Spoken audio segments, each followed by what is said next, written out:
Question. It was October 24, 2018, and I had visited the Hell realm quite often lately. Today, I was invited to meet a high-ranking officer of the underworld, the King of Hell. In a haze, I arrived at a very modern-looking building. I entered, immediately spotting the king at his desk. I was caught completely off guard by the interior design, as all of the furnishings and equipment were modern. It looked similar to the offices we are familiar with in the modern human realm. The King of Hell appeared stern and solemn. I put my palms together and paid my respect. The king said, "I am responsible for the life and death of the mortals in Country X, the country where I live. Regardless of their faith and religion, they will be sent here to be tried by law and sentenced after their deaths. Those who should descend to hell will go to hell. Those who should be reborn into the human realm will be reborn as humans. For those who follow different Dharma doors Buddhist practices, if their benevolent rewards have reached fruition, they won't need to come here upon their death. They will be taken into the care of the Bodhisattvas and Dharma protectors of their Dharma door, and go straight to the heavenly realm or to the Buddha's pure land. If a person is neither good nor evil when alive, and they do not wish to be reborn into the human realm, they may choose to live in the underworld.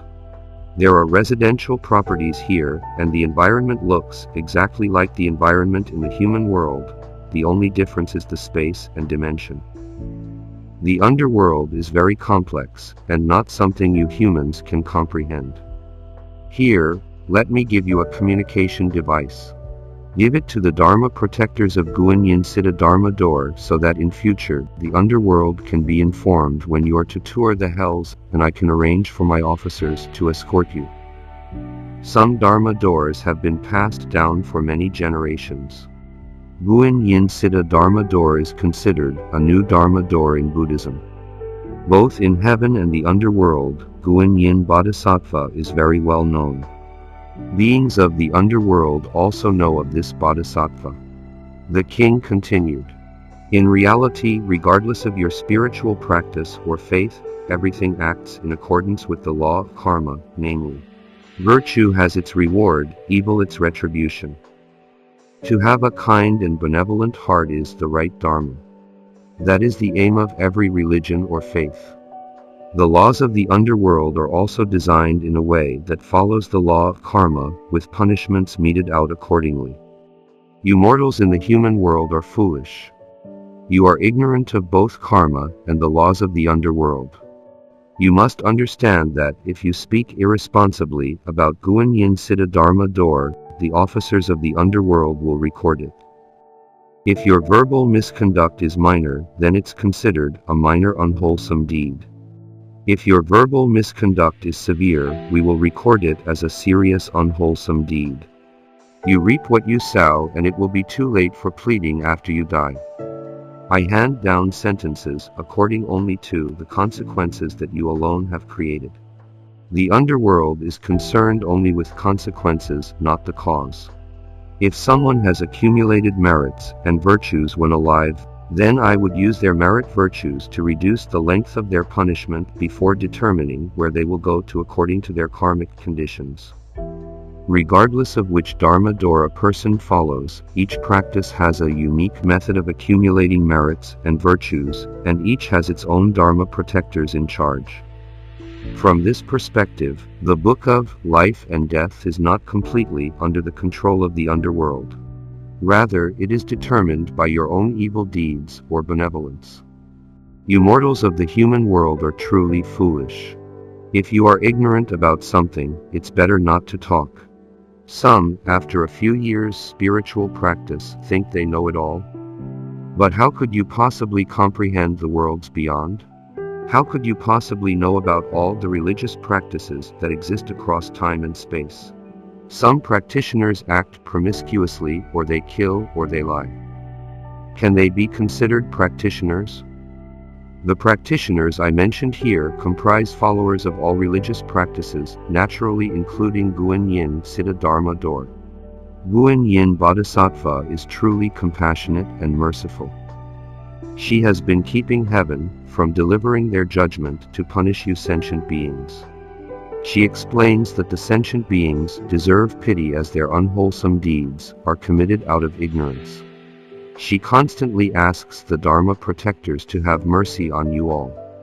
Are your minds so truly blind as to be unable to differentiate between benevolence and evil? Wholesome and unwholesome consequences are created by oneself. If you are ignorant about karma and thus create negative karma, suffering misfortunes, don't you think it's shameless to blame your fate on heaven or the underworld? The Bodhisattvas are merciful, but that does not mean they tolerate your continued committing of unwholesome deeds. Your master knows about the matters of heaven and the underworld. He is strict with you disciples because he understands the consequences.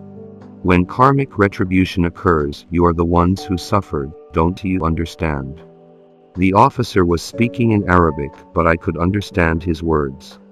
When I spoke to him in Chinese, he also understood.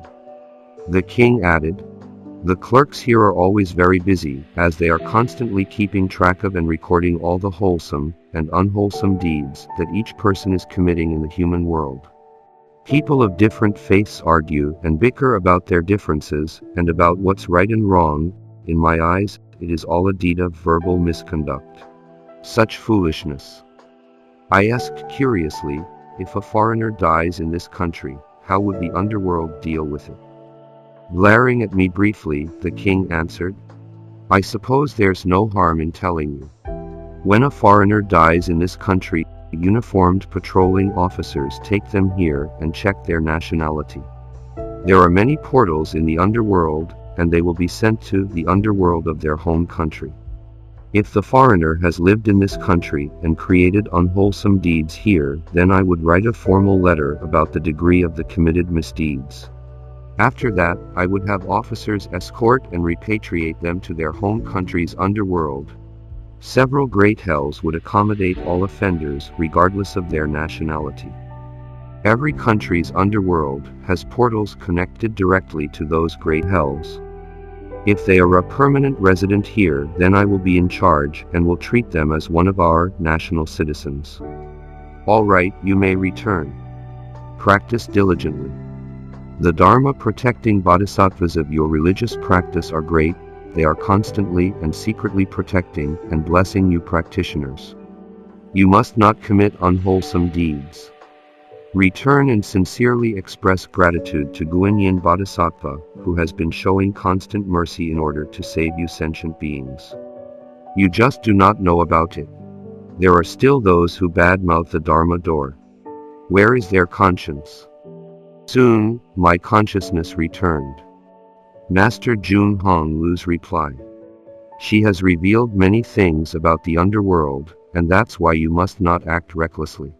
Practicing Buddhism is no laughing matter. Why do so many young people die? On the surface, you think there must be some reason, such as having a disease like cancer. But in reality, it's because there are karmic obstacles. Many people in the past were too vocal, they had a way with words, but they used them to criticize others with irony. All of these instances are considered deeds of verbal misconduct. If they are not careful, negative karma will be created, and when the karmic retribution manifests, they may die young.